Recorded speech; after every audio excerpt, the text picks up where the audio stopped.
we've got all our stuff that we bought, and we thought we'd also tell you our highs and lows from the trip.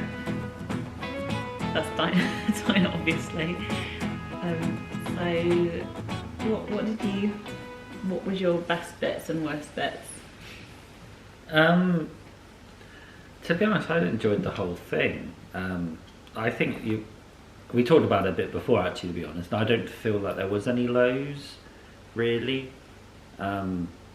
Obviously it wasn't like, up there all the time, but there wasn't really lows where I'd think, oh, that happened or this happened. Highs, I think I went on Thunder Mountain, which, as you've probably seen, I do get motion sickness. So in Florida I felt a bit weird after it, where this one was absolutely fine. I was fine, but I wouldn't have gone on something straight away after. So that was a real high. Actually, the rides I liked. Auto car thing. I don't know what it's called. Automaton or something, wasn't it? Or Autopia. I don't know. Maton. Yeah, that was great because Brie was driving, which was really fun, and because just how much she loved it. I really enjoyed our last meal as well at the German place with Pinocchio. Yeah, it was good, wasn't it? Like even the currywurst thing, which looked quite anemic. Looked horrible. It was actually quite nice. I didn't think I'd be able to eat it as well, but I did. But yeah, I just think everything was. It was just because it was quite short as well. I think actually that's probably the low point, that it was short. But we haven't been. Well, Briony has been before, but she can't really remember. I think when I was 9, it was definitely called. It would already changed name. It wasn't called Euro Disney anymore, and I think that happened in '94, which means I would have been 9. So you'd think I would remember it better than I do, but yeah, I don't really remember it, sadly. But yeah, that would be, I think, the low, was just that we didn't get to do everything, but it means we can go back somewhere. So yeah. And there were, I can't think, just off the top of my head, I can't think about the highs, but there wasn't really a low, so I think everything was really good. Even like, we were very tired and our feet ached, but it didn't matter, to be honest. There was a lot of steps, and we actually, we would say that to people, because when we went to Walt Disney World, we actually did some like almost training beforehand. We did a lot of walking and stuff at the weekends, and made sure that like we were kind of ready, that we had enough comfortable footwear that was going to be able to get us through. But I think on average we did about 14,000 steps when we were in Walt Disney World, whereas at Disneyland Paris, like in our middle day, we did twice that. We did 28,000 steps. But the difference is, because Walt Disney World is so much bigger, you get a bus to a park, so you're sat down, or the Skyliner, or things like that. And then in between parks as well, you're then getting back on a bus or transport of some kind to get yourself around. If you're on a bus or the monorail or whatever, you're sat down. And then I think we also had quite a few sit-down meals, that we had booked in, because it was like our, hopefully not, but at the time we were thinking it might be our once-in-a-lifetime trip there. So I really wanted to make the most of it. So we did a lot of planning. And I think that was the difference, because it was like a 15-minute walk. We stayed at Hotel Cheyenne. And it's one of the furthest Disney ones away from the park. So that's 15 minutes before you can get there. And then if you do more than one park as well, you walk between the two. And what we also found was that, like, if we saw somewhere, like we went past the Marionette Cafe and we thought we'll go in there for some food, and then we were like, we want to do Big Thunder Mountain, it's probably best to do that before we eat. So then we walked back to Adventureland, Frontierland, and rode that, and then walked all the way back to the cafe again and things like that. So I wonder if maybe it would be better to have more of a plan next time, whereas this time we just thought we would go and kind of see how it went, so we knew for next time when we book what we would prefer to do, and we definitely want more time. But anyway, what was your highs and lows? My highs, I think Pirates of the Caribbean at Disneyland Paris. Yeah, that was is fantastic. Yeah, I think it was one of our first rides that we did, and I was really blown away by it. But I was thinking about it today, so I think it was one of the original ones at Walt Disney World, and that is 50 years old now. And I think they'd done one at California Disneyland as well, so that's 2 that they built. Tokyo Disney's 40 years old, and Disneyland Paris is only 30, so they've built a few versions of that ride, so that by that point I guess they knew what they were doing. And yeah, it's just wonderful, so that was definitely one of my high points. Phantom Manor as well, that was good. Yeah.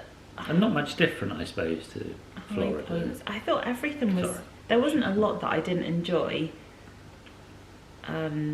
I think the busyness surprised me, and so this is my low nights now.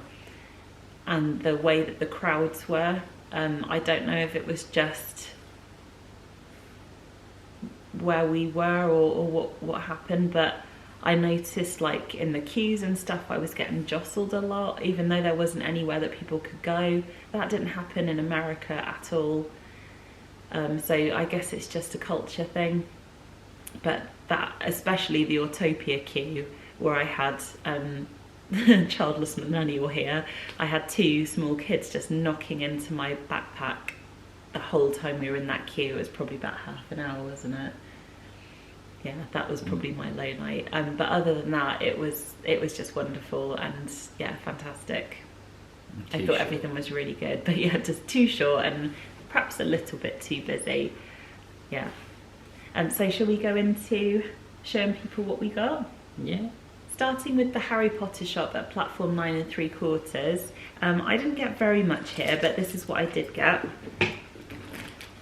This is a card which I really liked, but it's just London to Hogwarts, platform 9 3/4, like a train ticket. And I thought it might look really nice on our gallery wall that we're doing. We've started collecting pins. We collected a few. I think we got a couple when we went to Walt Disney World, and then since then I've really enjoyed getting a few more. So this is the pin I got at the Harry Potter shop, platform 9 3/4. It's a chocolate frog pin, and I really thought it was lovely, and it was quite a good price for a pin as well compared to the Disney ones. That was £4.95. And then I've never got any clothes before with Harry Potter on. I'm not a huge fan like Brie is at all, but I just thought it looked quite nice. So it's got a little snake on the front. Is that in focus? Yeah. And then so it's quite plain, and then on the back it's got that more like modern thing they brought out a couple of years ago, isn't it? That never used to be part of it. But yes, that's my first item of Harry Potter clothing actually. So I think they're lovely. I really like how it's just a nice small logo on the front, and the overall colour isn't green or blue or whatever. And I need new t-shirts. We picked up, well, Shane picked up all of the free stuff. So we've got a nice little postcard. This is a guest survey form that is quite cute to keep, and the hotel map that they gave us, which is also a newspaper. We got a couple of bags to carry things in. We didn't just buy the bags for the sake of it. I picked up this, which is a tin of biscuits, but I got it because I wanted the tin. So the biscuits are just a bit of a bonus. But I thought that was really nice. It's got a hinge on it, and it's just a lovely size. I bought a couple of pins as well. Well, we sort of together in a way, but there's that one there of Phantom Manor. Yes, this is the Phantom Manor pin we got. We went on the ride twice, and I think we went on it 3 times in Florida, obviously. That's Phantom Haunted Mansion. Haunted Mansion. This is Phantom Manor, but yeah, we really like that one, so we just got a pin of it. It's quite big actually, but it's probably a bit too big, but it's lovely. That's the Captain Marvel pin. I like Captain Marvel and Miss Marvel, so yeah. And then I did get, which I don't know why, I just like the idea of, I wanted something, I think, keyring of the Infinity Gauntlet, which don't know, I just got it really at the end of the day. But yeah, it's quite cool. Do you want to show pins? Yeah. The other ones. I'll do the generic ones first. So it's a really generic grape soda pen from Up, but I really like that first 10 minutes from Up, the Ellie and Carl montage. I think it's so beautiful, probably one of the best bits of film I've ever seen. And this is the grape soda pin. I really liked that. Goofy's one of my favourite characters, and I thought this pin was really cool because he is Pirate Hook. He's Captain Hook in this with the crocodile, and I like that bit from Peter Pan's flight as well. I didn't see any Disneyland Park pins, but I picked up this one because this is the Walt Disney Studios pin, and I thought that was really cool. Another Goofy pin, looking very grumpy as the bellboy for Tower of Terror. That was a great ride, really liked that. And this is Car from the Jungle Book, and I thought this was really unusual. Shane's kind of nickname is Snake, or Snake Man, so I thought that was quite cool. And it's got some hearts and stuff on it as well. You don't see much Jungle Book stuff, or No. I never have, but though we did meet Baloo. Yeah. Which you've probably seen. And then really luckily we managed to find this one. So one of our first pins that we bought was a Disneyland Paris pin, no, sorry, a Walt Disney World pin with 2022 on it, which was the year that we went. And this is great that we've actually got one of these as well with the castle on to commemorate this trip as well. But we didn't see any for ages, and then just randomly stopped into the shop in Disney Village and found the Disney store in Disney Village, and found this beautiful pin. And there were a nice little selection, but I'm really pleased we went for this one. I think it's lovely. And we got Wicket, little Star Wars character. So we got one like this of Rocket from Guardians of the Galaxy, and yeah, I just thought it was quite, what does a 42-year-old man need with this? But and there we go. There was a bit that was like 50% sale, and I kept and ahhing, thinking we don't really need these, but in the end got them because it was like basically all these three for the price of possibly one. So I'll show you. So I'll leave the worst till last. So this is Phantom Manor Loungefly, which actually says it does glow in the dark as well. You don't need to see that necessarily. Sorry, and that's on the back there. Madame Leota on the back. What does it say? Phantom Manor. Phantom Manor. And on the front there's that, I don't know if you can read that there. I looked it up actually, and it means I shall not wholly die, or like all of me won't die sort of thing, which, I don't know, spoke to me. And so we got that one. So that was half price. So that was meant to be 80 and it was 40. And then we both saw people with this one around, and that was in the half price sale as well. So it's a Small World Loungefly. So we've got quite a few Loungeflies now, which wasn't the idea to collect something so big, but No.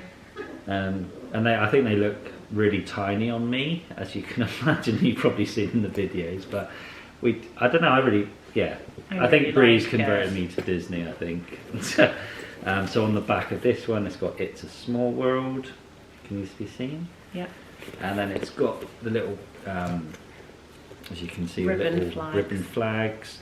The only thing with it, I think, and a practical reason, is that the zips tucked down in that groove there, as opposed to being on the top. So, but really, They're it's just not really practical bags anyway, so. So there's that one. And it was half price again, so that was really good. Meant to be 90 and it was 45. Yeah. And then this one,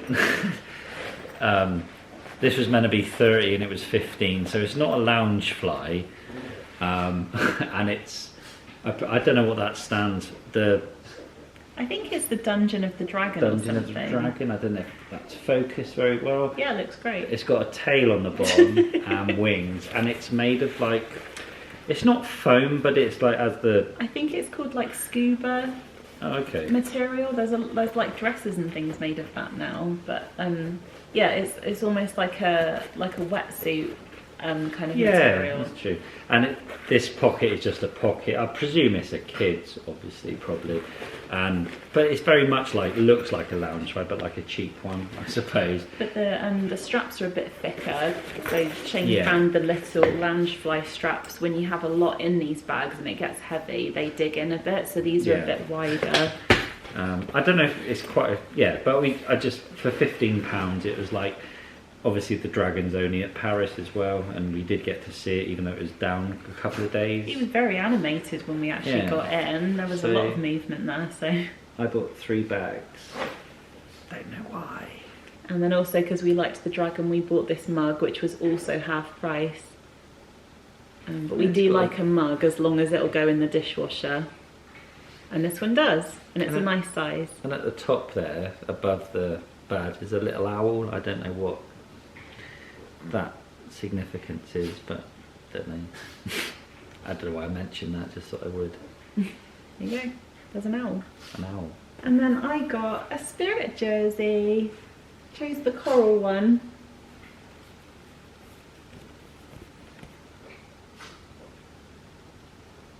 Disneyland Paris across the back. It's just such a nice colour, I think. Really pleased with that. That's it. That noise was the dogs just... Oh yeah, they're having a little fight over there. Sounds like a pair of monkeys. See you next time.